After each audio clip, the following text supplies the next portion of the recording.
اور جب انسان اللہ کے ذکر سے غافل ہو جاتا ہے تو شیطان وسوسے کرنا شروع کر دیتا ہے۔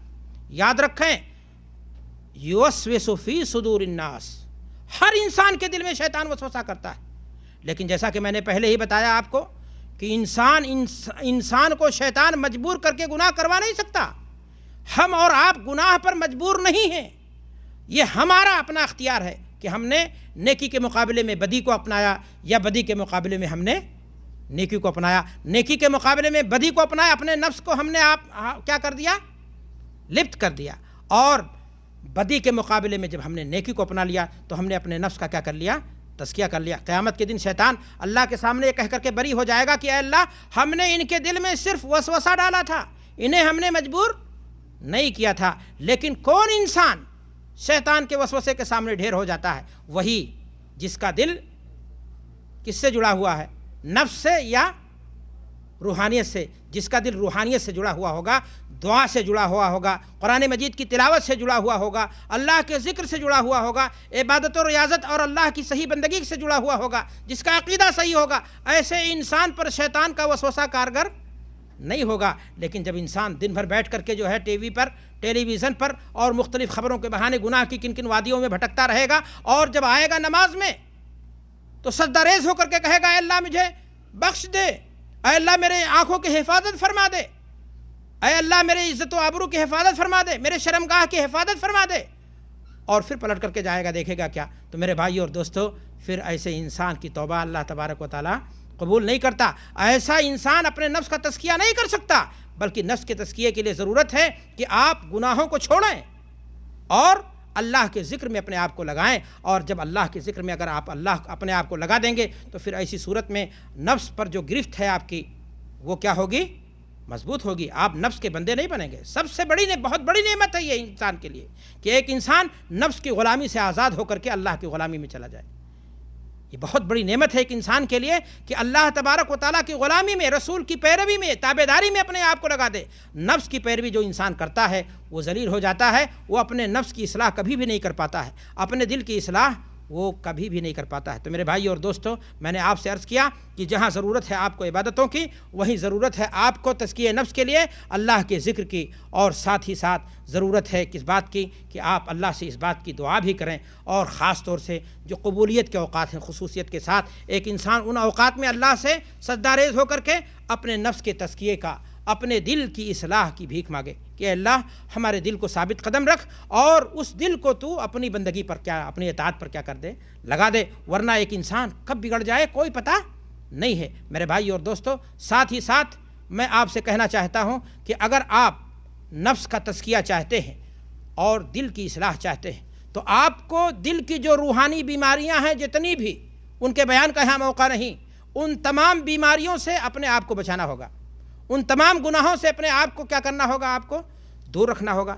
ان تمام گناہوں سے اپنے آپ کو توبہ کے ذریعہ اور ایک ایک گناہ کو چھوڑ کر کے آپ کو اللہ کی اطاعت میں لے جانا ہوگا، ورنہ ایک طرف آپ نماز بھی پڑھتے ہیں، روزہ بھی رکھتے ہیں، دین کا کام بھی کرتے ہیں، بڑی بڑی باتیں بھی ہیں، سینے میں حسد ہے، جلن ہے، کینہ ہے، کبر ہے، غرور ہے، تکبر ہے، اور یہی نہیں بلکہ حرام کی کمائی بھی ہے، اور مال مفت دلے بے رحم، اور نامعلوم کہاں کہاں اس کا خرچ بھی ہے۔ یہی نہیں، دین کے نام پر آپ اپنا پیسہ بدعت اور خرافات کے رواج دینے میں بھی لگا رہے ہیں۔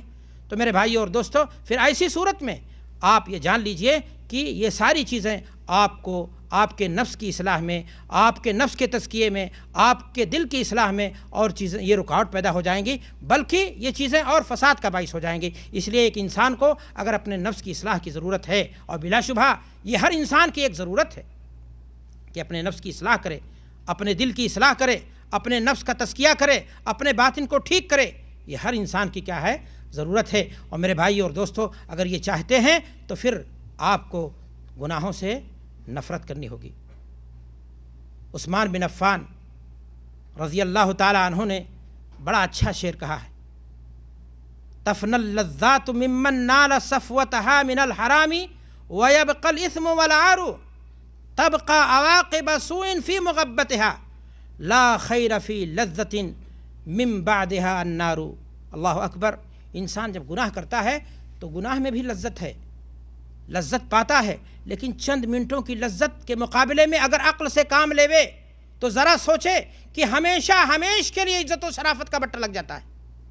انسان کی خاندانی وجاہت، پرسنالٹی، زندگی بھر کا معاملہ، ایک معاملہ لیکیج ہو جائے، سارا کا سارا دھڑام سے گر جاتا ہے، معاملہ خراب ہو جاتا ہے۔ بڑے بڑے منتری، منسٹر، زندگی پوری گزاری، حیثیت بنائی، جب پتہ چل گیا معاملہ ایسا ہے، فلان ہے، تو سارا کچھ کیا ہو جاتا ہے؟ برباد ہو جاتا ہے۔ میرے بھائیو، شاعر کہتے ہیں کہ انسان لذت بڑے بڑے گناہ کر کے خوب حاصل کرنے کی کوشش کرتا ہے، لیکن اس گناہ کے بعد اس کے حصے میں کیا آتا ہے؟ ننگو آر کے علاوہ کوئی چیز نہیں آتا ہے۔ اور انسان ایسی لذت حاصل کرنے کے بعد کیا فائدہ اس انسان کے لیے جس کے بعد اللہ کی بنائی ہوئی آگ موجود ہو جہنم کی شکل میں، نارن تلظا لا یصلاھا الا الاشقى۔ بدبختوں کو اس میں، گناہوں کو اس میں، جنہوں نے مختلف گناہ، نہ شرمگاہ کی حفاظت کی، نہ زبان کی حفاظت کی، نہ آنکھ کی حفاظت کی، نہ کان کی حفاظت کی، دین کے نام پر بڑے بھاری باتیں ہوئی۔ میرے بھائی اور دوستو، میں نے آپ سے کہا جہاں دینی کاز آپ کریں وہیں ضرورت ہے کہ نفس کی اصلاح بھی ضرورت ہے، تاکہ وہ بیماریاں جو آپ کے دل کو نقصان پہنچا دیتی ہیں، یہ وائرس کی شکل میں، وہ کہیں ایسا نہ ہو جائے کہ آپ کے قرآن کی دولت، آپ کی تلاوت کی دولت، آپ کی تالیف اور تصنیف کی دولت اور بہت ساری چیزیں خراب اور اکارت ہو کر کے ضائع ہو جائیں، بلکہ انسان کو ضرورت ہے کہ وہ ان چیزوں کی طرف کیا کرے؟ توجہ دے اور دھیان دے۔ میرے بھائی اور دوستو، آپ اپنے نفس کی اگر اصلاح چاہتے ہیں تو جہاں اس بات کی ضرورت ہے کہ آپ گناہوں سے توبہ کریں، ان تمام بیماریوں سے، ان تمام گناہوں سے جو آپ کے دل کو کیا کر دیتے ہیں؟ بیمار کر دیتے ہیں، ان سے توبہ کریں، وہیں ضرورت اس بات کی بھی ہے کہ اپنے نفس کا محاسبہ کریں۔ عقل مند وہ انسان ہے جو اپنے نفس کا کیا کرتا ہے؟ محاسبہ کرتا ہے۔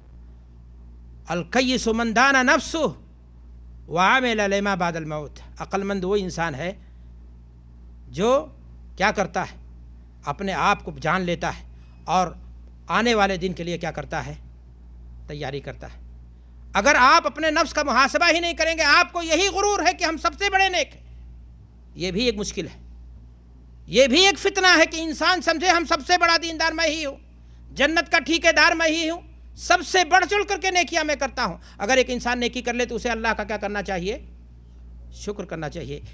ہمیشہ، ہر صبح، ہر شام انسان کو اپنے اعمال کا کیا کرنا چاہیے؟ محاسبہ۔ اس لیے کہ محاسبہ نفس ایک انسان کو دو چیزوں کی توفیق دے گا۔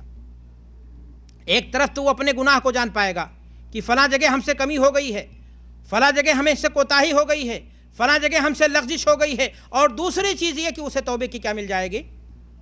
توفیق مل جائے گی۔ تو محاسبہ نفس میرے بھائیوں ضروری ہے۔ صحابی کا واقعہ مجھے یاد آتا ہے، اللہ اکبر، اللہ اکبر، کس قدر اللہ کا خوف، نفس کا محاسبہ، جنہوں نے دنیا میں بہت سارے گناہ کیے، لیکن مرتے وقت اپنے عزیزوں سے کہا، اقارب سے کہا، جب میں مر جاؤں تو مجھے جلا دینا، میری راکھ کو اڑا دینا۔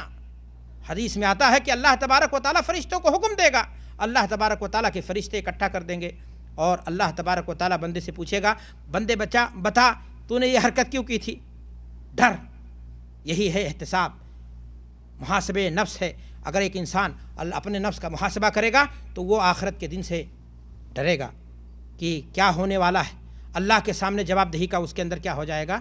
احساس ہو جائے گا۔ تو میرے بھائی اور دوستو، اگر آپ اپنے نفس کی اصلاح چاہتے ہیں، اپنے نفس کا تزکیہ چاہتے ہیں، اپنے دل کی اصلاح چاہتے ہیں، تو جہاں میں نے یہ ساری چیزیں بتائیں وہیں اس بات کی بھی ضرورت ہے کہ آپ اپنے اعمال کا، اپنے آپ کا کیا کریں؟ محاسبہ کرتے رہیں، اور یہ محاسبہ نفس آپ کو آپ کی کمیاں بتائے گا، اور پھر آپ کو توبے کی کیا ہو جائے گی؟ توفیق مل جائے گی۔ میرے بھائی اور دوستو، اسی کے ساتھ ساتھ آپ کو میں کہنا چاہوں گا کہ اگر آپ اپنے نفس کا محاسبہ چاہتے ہیں اور اپنے نفس کی اصلاح چاہتے ہیں تو پھر اپنے اندر آخرت کا خوف بھی پیدا کرنے کی کوشش کیجیے، اس لیے کہ آخرت کا خوف، موت کی یاد انسان کی دنیا کی ساری لذتوں کو توڑ کر کے رکھ دیتی ہے۔ اللہ کے رسول صلی اللہ علیہ وسلم نے فرمایا، اکثروا ذکر ہاضم اللذات، موت کو کثرت سے یاد کرو، اس لیے کہ موت انسان کی دنیا کی ساری لذتوں کو، آرائش کو، جو کچھ ہے راحت، وہ سب کچھ آخرت کے مقابلے میں کیا ہو جاتی ہے؟ بیکار سی لگنے لگتی ہے۔ تو آخرت کی یاد ایک انسان کو توبے کی طرف پلٹاتی ہے، آخرت کی یاد ایک انسان کو اپنے دل کی اصلاح کی طرف جھکاتی ہے، آخرت کی فکر ایک انسان کو اپنے نفس کے تزکیے کی طرف کیا کرتی ہے؟ ابھارتی ہے۔ تو میرے بھائی اور دوستو، آپ کو قرآن مجید کی تلاوت تو میں نے پہلے ہی بتایا کہ یہ شروعات ہے، جس طرح ایک انسان، ایک مسلمان دوسرے مسلمان سے سلام کرتا ہے تو یہ تعارف ہے۔ قرآن مجید کی تلاوت یہ شروعات ہے نفس کے اصلاح کی، اور اس کے بعد یہ ان ساری چیزوں کی جن کو میں نے بتایا، یہ ساری ضرورتیں ہیں آپ کی، ایک ایک کر کے اپنے نفس کے اندر پیدا کرنے کی کوشش کریں، اور پھر دھیرے دھیرے آپ کا نفس انشاءاللہ وہ نفس بنے گا جس کے لیے اللہ تبارک و تعالیٰ نے جنت کی کیا کری ہے؟ بشارت دی۔ میرے بھائی اور دوستو، اگر آپ کے اندر آخرت کا خوف پیدا ہو جائے تو ساتھ ہی ساتھ آپ کو اپنے اندر اللہ کے رسول صلی اللہ علیہ وسلم کی محبت جاگزی کرنی چاہیے۔ اللہ کے رسول صلی اللہ علیہ وسلم کی محبت اگر سینے میں نہ ہو، ایسے انسان کو ایمان نصیب نہیں چہ جائے کہ وہ انسان اپنے نفس کا تزکیہ کر پائے، ایسا انسان اپنے دل کی اصلاح کر پائے۔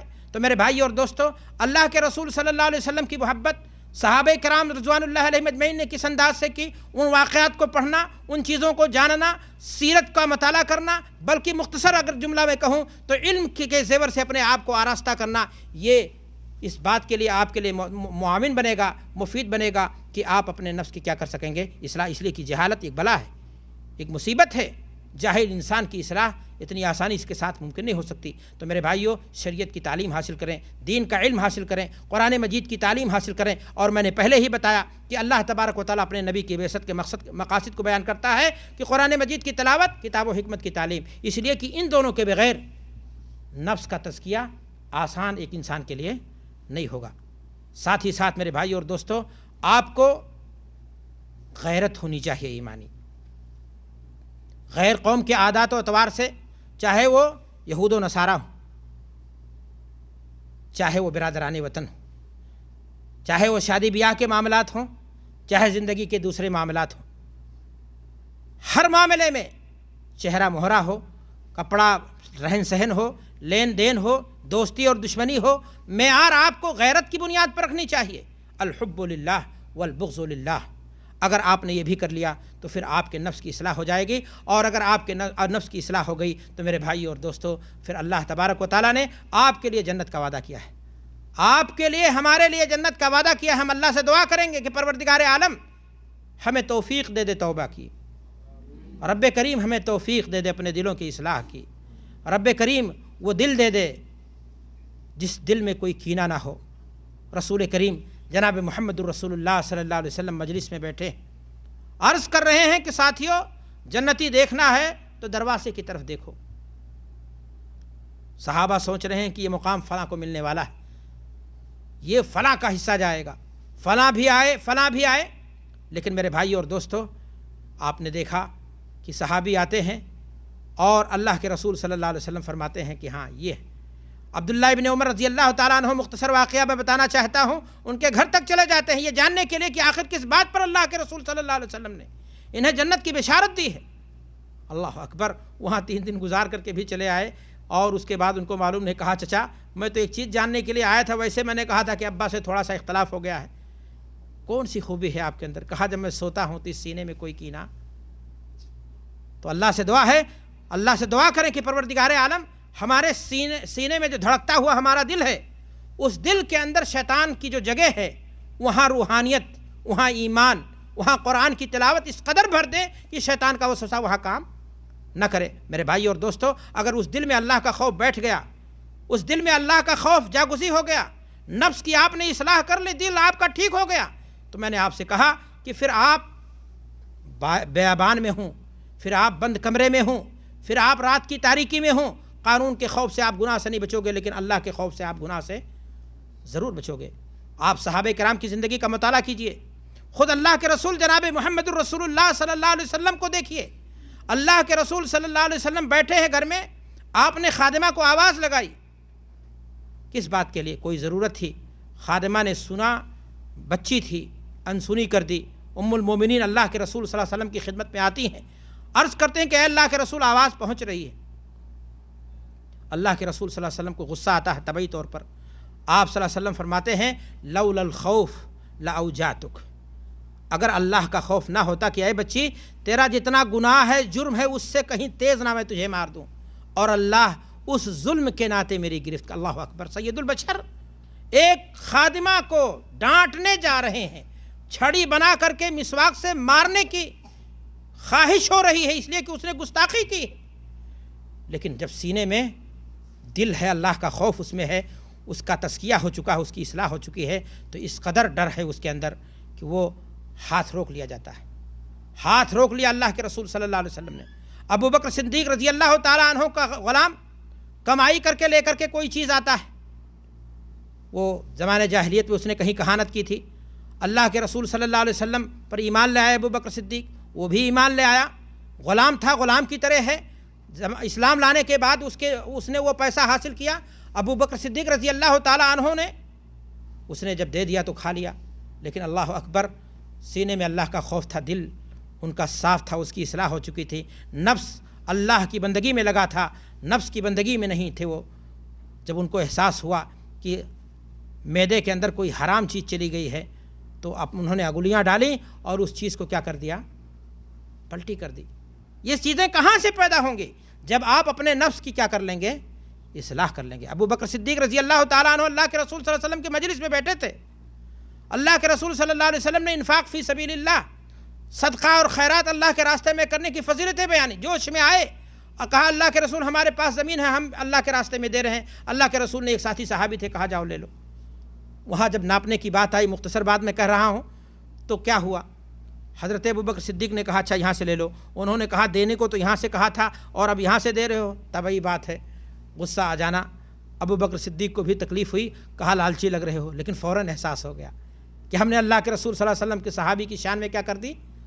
یہ کون سا نفس ہے جس کے اندر اتنا سا گناہ بھی ہضم نہیں ہو پا رہا ہے, بلکہ بھڑک پریشان ہو جا رہے ہیں. اللہ کے سامنے جواب دہی کا احساس ہے. کیوں؟ کہ یہاں جو بھی ہو جائے لیکن اللہ کے ہاں کہیں ہماری گرفت نہ ہو جائے. جب دل کی اصلاح ہو جاتی ہے میرے بھائیوں, اور نفس اللہ کی اطاعت و بندگی میں لگ کر کے مطمئنہ بن جاتا ہے, تو پھر اس کے اندر اسی قسم کا خوف بنتا ہے. میرے بھائیوں اور دوستو, وہ دودھ والا واقعہ لڑکی کا بڑا مشہور ہے. حضرت عمر فاروق رضی اللہ تعالیٰ عنہ کے زمانے میں, اور بڑی مشہور بات ہے کہ انہوں نے اس کو بہو بنایا اور اس نے کہا کہ میں اللہ کے خوف سے اس چیز کو ایسا نہیں کروں گی. ماں کی بات اس نے ٹال دی. حضرت عثمان غنی رضی اللہ تعالیٰ عنہ اور اس طرح دیگر صحابہ کے واقعات کو آپ دیکھیے. آخر یہی صحابہ تھے جو بہت سارے گناہوں میں لپت تھے, لیکن ان کے اندر یہ تبدیلی کیسے آ گئی؟ انہوں نے جب اپنے نفس کی اصلاح کر لی اور اللہ کے رسول صلی اللہ علیہ وسلم نے ان کے نفوس کا, ان کے ذہنوں کا, ان کے دلوں کا جب اصلاح کر دیا, تو پھر وہ سارے کے سارے لوگ انسان کامل بننے لگے. اور پھر ان کے یہاں جو چیز ابھرتی تھی اس کا اثر ان کی زندگی میں ہوتا تھا اور خود اس معاشرے پہ پڑتا تھا. میرے بھائی اور دوستو, ایک واقعہ کہہ کر کے میں اپنی بات ختم کرنا چاہتا ہوں کہ عبداللہ ابن مبارک بڑے نیک بزرگ گزرے ہیں. ان کے باپ مبارک, عبداللہ ابن مبارک ہی نے کتاب لکھی ہے الزہد, بڑی مشہور کتاب ہے. ان کے باپ مبارک غریب آدمی تھے. کسی بادشاہ زادے کے ہاں, آج ہمارے یہاں بھائی بہت سارے ہوتے ہیں, مزروں میں کام کر رہے ہیں, دل چھوٹا مت کریں. انسان وہ غریب نہیں جس کے پاس مال کم ہے. غریب وہ انسان ہے جو ایمان کی دولت سے کیا ہے, محروم ہے, جو اپنے نفس کا تزکیہ نہ کر سکے, اپنے نفس کو برائی میں لپت کر کے اللہ کے عذاب کا اسے کیا بنا دے, حقدار بنا دے. وہ انسان محروم ہے, وہ انسان غریب ہے. غریب وہ انسان نہیں جو اللہ سے ڈرتا ہے. یہ دنیا ہے, کٹ جائے گی میرے بھائیوں اور دوستو, لیکن اگر ایمان کے ساتھ کٹی ہے, دل کے اصلاح کے ساتھ کٹی ہے, اوقات آپ نے اپنے نفس کے تزکیے میں لگایا ہے, تو اللہ تبارک و تعالیٰ جنت میں ایک ڈبکی دے گا. دنیا کے ساری غم آپ بھول جاؤ گے, لیکن سارے مزے اڑا لو, جھوٹ اور بےایمانی کر کے, دولت کما کر کے, دغا دے کر کے, اللہ تعالیٰ جب جہنم میں ڈال دے گا تو ایک ڈبکی میں ساری دنیا کی لذتیں آپ کی کیا ہو جائیں گی, فانی ہو جائیں گی. بات چل رہی تھی عبداللہ ابن مبارک کے باپ مبارک کی کہ وہ باغ لگاتے تھے. باغ لگایا انہوں نے.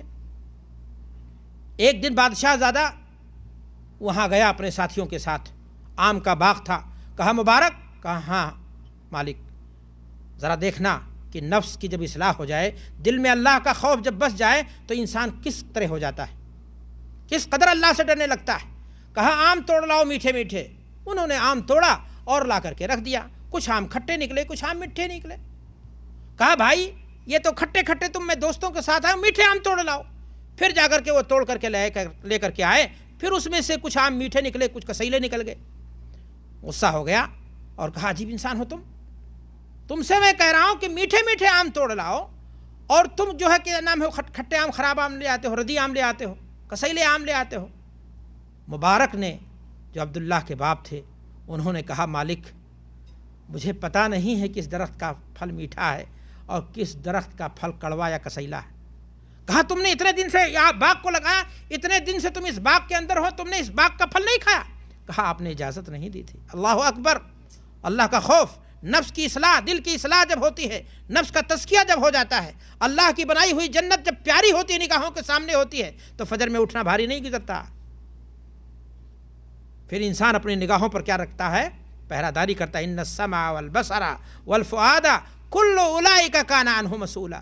آپ سمجھتے ہیں زبان سے جو بک دیا چھوٹ خلاص، آنکھ سے جو دکھا لیا دیکھ لیا، کوئی بات نہیں، کسی نے نہیں دیکھا، اللہ دیکھ رہا ہے۔ میرے بھائی اور دوستو، میں عرض یہ کر رہا تھا کہ عبداللہ کے باپ مبارک انہوں نے کہا میں نے آج تک نہیں کھایا۔ اتنا خوش ہوا کہ اس نے کے پاس اکلوتی بیٹی تھی، اس نے اپنی بیٹی کا رشتہ ان کے ساتھ دے دیا، اور اسی مبارک نسل سے یہ عبداللہ پیدا ہوتے ہیں جو وقت کے محدث بنتے ہیں اور کتاب الزہد جیسی کتاب دنیا کے لیے لکھ کر کے جاتے ہیں۔ تو میرے بھائی اور دوستو، ضرورت ہے کہ ہم مسلمان ہیں، اللہ نے ہمیں نعمت اسلام سے مالا مال کیا ہے، اللہ نے ہمیں توحید کی دولت دی ہے، ہم اپنے ایمان کی قدر کریں، ایمانی غیرت کو جگائیں اور ہم اپنی حقیقت کو جانیں۔ اللہ نے ہمیں کس لیے پیدا کیا ہے؟ کیا ہم اپنے نفس کو خاک آلود کر دیں، اپنے نفس کو ہم جو ہے غد و غبار میں لپت کر دیں، گناہ میں اٹا دیں، یا ہم اپنے نفس کی اصلاح کر لیں؟ بلا شبہ نفس کی اصلاح ہماری ضرورت ہے اور ہمیں اس طرف ہمیشہ توجہ دینی چاہیے۔ اللہ سے دعا کہ پروردگار عالم ہمیں اخلاق و کردار کی بلندی عطا فرما،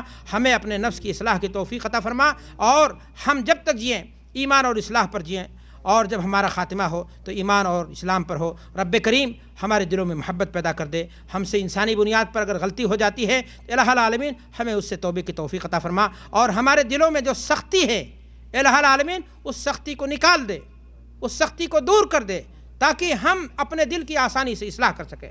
اللہ کے رسول صلی اللہ علیہ وسلم کے پاس ایک صحابی آتے ہیں، اللہ اکبر، ان کو فکر بھی ہوتی تھی ہمیشہ آخرت ہی کی، وہ جب بھی آتے تھے سوال کرتے تھے تو آخرت کی، جنت کیسے ملے گی، اللہ کے رسول ہماری آخرت کیسے سنورے گی؟